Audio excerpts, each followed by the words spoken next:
Welcome back to the thrilling crime-solving journey of Xu Qi'an in the Nightwatcher, Chapter 24, The Green Book. The shadow guards departed swiftly, taking Xu Qi'an, labeled the criminal, with them. In their wake, the elderly man with graying hair retracted his imposing aura and turned to Xu Pingzi, gripping the arm of the young heir. Xu Tan Nian.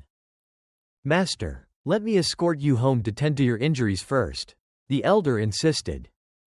Xu Tan Nian, anger still bubbling beneath his calm exterior, shouted, I want that brat dead. Of course, I'll handle it, the elder replied with an unwavering smile. No, I'll go myself, Xu Tan Nian retorted stubbornly. Do listen to your elder, the man urged, guiding them both, along with their attendants, out of the yamen. As their figures melted into the distance, Xu Pingzi suddenly gasped for air, like a drowning man surfacing from the depths. Sweat drenched his body. I demand an audience with the emperor, Xu Pingzi growled, the words thick with determination. You won't gain access to His Majesty, and besides, the palace is off limits to a mere guard like yourself. You lack the authority to petition. The county magistrate sighed in defeat. Best let it go. No, I can't let this go. Xu Pingji's emotions swung between rage and despair. After a moment of consideration, the magistrate said, the only thing you can do now is seek out Xu Ku. He's a scholar at the Cloud Valley Academy and might have a solution. Though the Cloud Valley Academy faced heavy oppression from the officials, it was anything but a sanctuary for the weak. Its halls were filled with disciples of the sage. Knowledge wielded like blades, always ready to cut through injustice. It had been Xu Tan Nian's only ticket to avoid a fate of exile. Mere stripping of his titles sufficient to quell the storm. At the star-picking tower, Chief Wang spurred his horse toward the tallest structure in the capital. The star-picking tower. Although there were no soldiers stationed nearby, the streets felt eerily empty, as if the common folk knew they dare not approach such hallowed ground. The Bureau of Celestial Observation was a realm steeped in legend. The director was a figure said to commune with celestial beings, a sage who dictated the calendar and interpreted star signs. The alchemical creations developed by the adept practitioners were revered among the people, a blessing in their daily lives. Compared to other sects, the practitioners of the Bureau were esteemed as the most divine. But as Chief Wang approached the star-picking tower's steps, he wrestled with hesitation. Each time he meant to draw his horse back, he found himself restrained by the weight of expectation, ultimately halting before the ornate railing carved into detailed motifs. With his heart racing, he took a deep breath and ascended the stone steps. The lofty entrance stood 6 meters above, towering over the humble homes below. Anxiety wielded its grip tightly as he stepped into the first level of the star tower. Inside, light poured through chiseled openings in the walls, scattering motes of dust like tiny stars in the bright beams of sunlight. Wang observed a collection of apothecary cabinets and the bustling activity around him. Young practitioners in white robes debated fiercely over texts. One dozed with their head on a table while another labored over a delicate potion. Rumor had spread through the streets that the sages of the Bureau were renowned healers, giving their services freely. Now, Wang was starting to believe it. Who are you? A white-robed youth approached him, scrutinizing his appearance closely. Despite the lack of guards, few dared to approach the Bureau openly, save for the desperate souls, those aware they had nowhere else to turn. Wang felt his throat tighten, swallowing hard before stammering, I am the chief from the Chang'an County. And? The youth regarded him blankly, his gaze sharp as if slicing through Wang's very thoughts. Feeling an intense pressure, Wang nearly retreated, abandoning his quest to save Xu Qi'an. I'm here to find Miss Kai Wei, he finally managed to say. Kai Wei. The youth's eyes narrowed as he assessed Wang again, noticing his empty hands. You come looking for her without any offering. There's a matter of urgency, Wang insisted, retrieving a deep green book from under his robe. A friend asked me to deliver this to her. With a note, Xu Qi'an is in peril. Hurry. The young practitioner accepted the book, flipping through its pages at a casual pace. The handwriting sprawled chaotically across the pages, making it nearly impossible to decipher. His interest waned instantly. Kai Wei is out. You can wait here for her. Return later, or hand the book to me, and I'll pass it along. Thank you, honored one, Wang said, eager to heed the advice and dash away. Senior brother, what's happening? Another white-robed practitioner inquired as he watched Wang rush out, anxiety radiating off him. A guard came looking for Miss Kai Wei. It seems urgent. I'll take this book up to Senior Tong on the 7th floor. See what he thinks. Tong Kong, the most esteemed alchemist of the 6th rank and the director's 4th disciple, was the go-to person among practitioners. The Bureau's disciples could proudly claim they were pupils of their revered mentor. Although he had only taught 6 select students, known as the 6 Sons of the Bureau. Others were taught by these elite figures in lieu of the director himself. Kai Wei, still being a novice herself, lacked the qualifications to instruct her fellow apprentices just yet. Tong Kong, having returned to the capital not long ago, had immersed himself in the case of the tax scandal. He eagerly stepped into the role of tackling the counterfeit silver issue, drawing attention and excitement from his fellow disciples who bordered on tears of joy at the prospect of a breakthrough. Another failure. Even you can't succeed, one voice lamented. Don't be ridiculous. Tong can't fail. Every misstep brings him closer to the breakthrough we need. If he unravels the key to this dilemma, we'll gain a brand new capability for the Bureau. After 12 sleepless hours of intense focus, Tong waved his hands to silence the commotion. Enough chatter. I need to think. Despite the fatigue etched in his features, his eyes sparkled with enthusiasm, excitement coursing through him like lightning. He relished every challenge posed by alchemy. The issue at hand wasn't merely about salt ratios. After numerous trials, he had begun to estimate the correct heat to melt the salt without causing it to boil over. The key now lay in lightning, he mused carefully. To create counterfeit silver from something so mundane is the hallmark of pure genius. Tong sighed with admiration. He pondered the potential alliance with such a brilliant mind, imagining the monumental leap it would afford him in his endeavors. Just then, a practitioner in white ascended the stairs to the 7th floor, the realm of the alchemists. The white robes were like a uniform, all looking similar, but the distinguishing mark on their chests defined their ranks. Alchemists were embroidered with the image of a furnace, while herbalists, known as yishis, bore the insignia of a herb. Senior brother, he called out, excitement threading through his voice. A guard just came looking for Miss Kai Wei. He said, Xu Qi'an is in danger. Hurry. Xu Qi'an? Tong echoed, the name tinged with familiarity yet hovering just beyond his recall. Did the guard mention anything else? The herbalist held out the very green book Wang had given him earlier. He left this behind. Gods, this handwriting is atrocious, Tong murmured as he took the book. Flipping to the first page, he winced at the messy scrawl, but one line caught his attention. An exchange of equal value. The unchanging principle of alchemy. Edward Elric. As thoughts swirled in his mind, a sense of urgency began to build. The realization that Xu Qi'an's fate teetered on the edge brought forth new resolve. He would unravel this mystery and protect his friend, come what may. Chapter 25.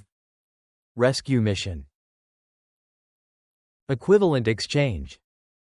When Song Qing read those words, a jolt coursed through his mind, as if his very soul had been struck by an unseen force. This sensation was akin to that of a poet penning a timeless verse. Equivalent exchange was the unwavering principle of alchemy. Exactly. He murmured softly. Every time he successfully crafted an item, the corresponding materials would vanish or transform into something entirely different.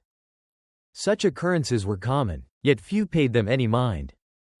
Those who did rarely pondered their implications. My master once taught me that the essence of alchemy isn't transformation but rather change. That's what equivalent exchange truly means. Those thoughts ignited a fire in Song Qing's heart, nearly overwhelming him with excitement. He momentarily suppressed his eagerness, wondering about the significance of the name, Edward Elric. A person, perhaps? Why such an odd name? Was it a riddle hidden within the pages? Or could it be some alchemical code from a distant place?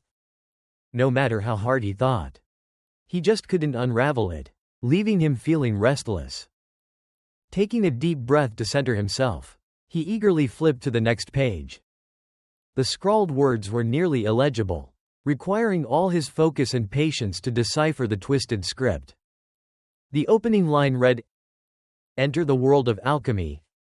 Was this book meant to guide someone into the realm of alchemy?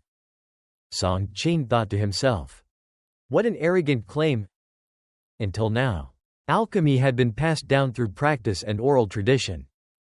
Those blessed with sharp minds could grasp it within a year, while the less fortunate would toil for decades with little success. Currently, the Heavenly Monitoring Office had no formal textbooks on alchemy. Yet, the preface of this particular book filled Song Qing with enough determination to continue. Part 1. The Changes and Properties of Matter. Numerous examples exist in nature, but they often escape our naked eye. These examples forge matter, with various substances interacting in ways that don't always lead to change. As he absorbed the text, he fell into deep contemplation. What is chemistry? What are atoms? What am I truly looking at? He recognized each term yet found himself bewildered when they connected. The classical texts from sages often contained annotations. Why did this book provide none? However, Song Qing understood he had stumbled upon something extraordinary. This book disclosed the true nature of the world, revealing the intricate structure of all existence. A shiver ran through him as he battled an impulse to tear the book apart. Such mysteries should be guarded by the divine, not probed by mere mortals. Yet, within the depths of his heart, another force stirred curiosity, that primal thirst for knowledge that drove humanity forward. Inside the alchemy chamber, the atmosphere was completely still. The white-clad apprentices exchanged nervous glances, fearful of disturbing their elder brother, Song Qing, whose expression was as changeable as the wind. Is he lost in thoughts about alchemy that others dismiss? One whispered anxiously. Probably. Remember last year when he tried to use a cat's flesh to craft a tree that could regrow its head after being chopped off? The master found out and locked him up for a month. Another chimed in. Meanwhile, Song Qing was engulfed in his world, both terrified and thrilled.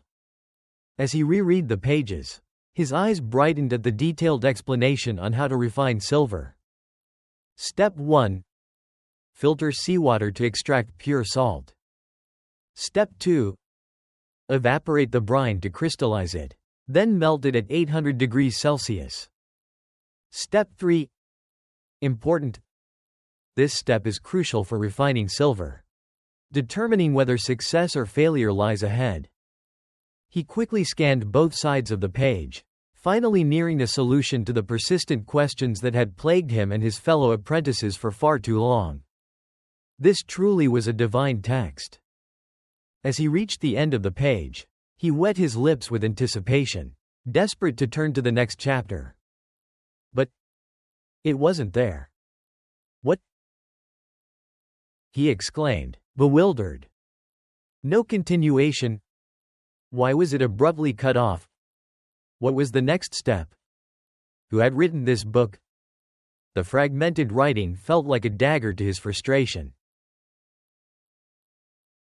Song Qing was on the brink of fury, his mouth agape, Who brought this white jade book here? He asked, his voice heavy with gravity. I didn't notice. I didn't hear. I forgot. Their honest replies only fueled his growing agitation. He dashed downstairs, seeking out the apprentice who had greeted them earlier, grilling him for details. After careful analysis, Song Qing concluded, this was a trade artifact. The younger apprentices hurried to follow him down the stairs. Elder brother, what's the matter? They asked. Is there something wrong with the book? Song Qing's expression turned serious as he scanned their faces.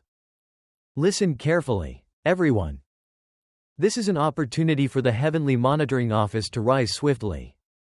This is a rare chance that could lead our alchemical practices to unprecedented glory. Meanwhile, in the Mian Yang Pavilion, 2 carriages rolled slowly along the road as 2 scholars engaged in spirited conversation.